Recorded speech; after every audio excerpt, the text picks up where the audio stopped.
moi, le design industriel, c'est la collaboration, la création d'objets et de solutions qui répondent vraiment à des besoins des usagers, mais qui répondent aussi à une réalité industrielle, puis qui répondent à une réalité éthique, là, parce que nos objets, quand même, doivent jouer un rôle important dans notre société.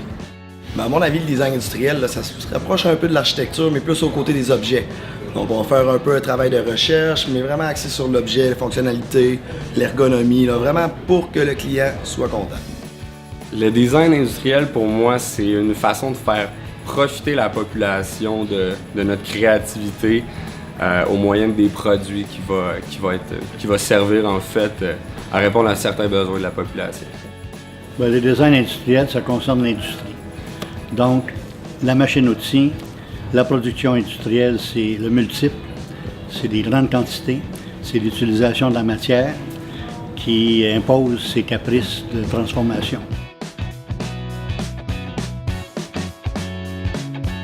Bien, justement, je pense que dans l'innovation de demain, le design industriel va avoir à se positionner sur l'éthique de l'objet, surtout en vertu de l'Internet des objets. L'Internet des objets devient intelligent, les objets deviennent de plus en plus complexes et des fois intrusifs. Il va falloir commencer à se poser la question, en fait, du rôle de l'objet puis de sa contribution dans notre société. Bien, le design industriel, là, c'est vraiment ça qui va nous permettre de faire des recherches, d'aller trouver des nouvelles technologies. C'est vraiment important de faire une belle recherche préliminaire autant que continuer pour aller vraiment vers où on veut aller dans le futur. Je crois qu'un designer industriel a une vision très globale. On a des capacités d'aller chercher de l'information très pertinente auprès de la population.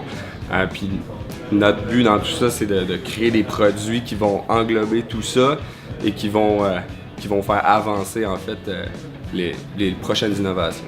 Enfin, on attend du designer industriel qu'il soit un créateur, qui ait des idées, qui débanalise l'objet sans le dénaturer.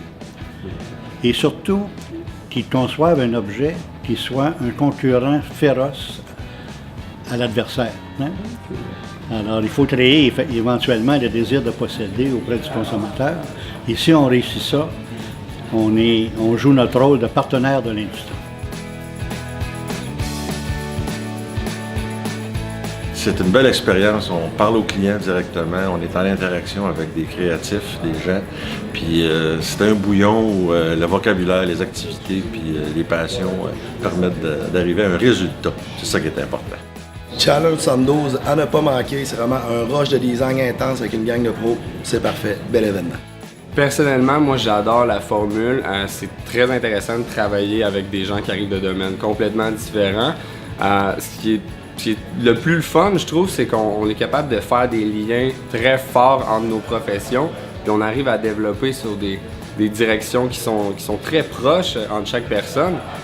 Et je trouve super intéressant aussi la formule qui soit un peu plus rapide, en fait, de développer très rapidement. Souvent, quand on développe, on tombe un petit peu dans les paradigmes de nos propres idées. Ben là, ça va tellement vite, on va chercher des réponses du Voice of Customer qui nous aide à développer, fait que ça nous fait sortir un peu de nos idéaux personnels.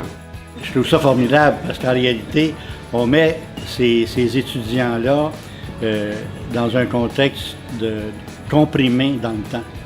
Et on les énerve avec l'idée qu'il faut sortir d'ici avec une idée géniale.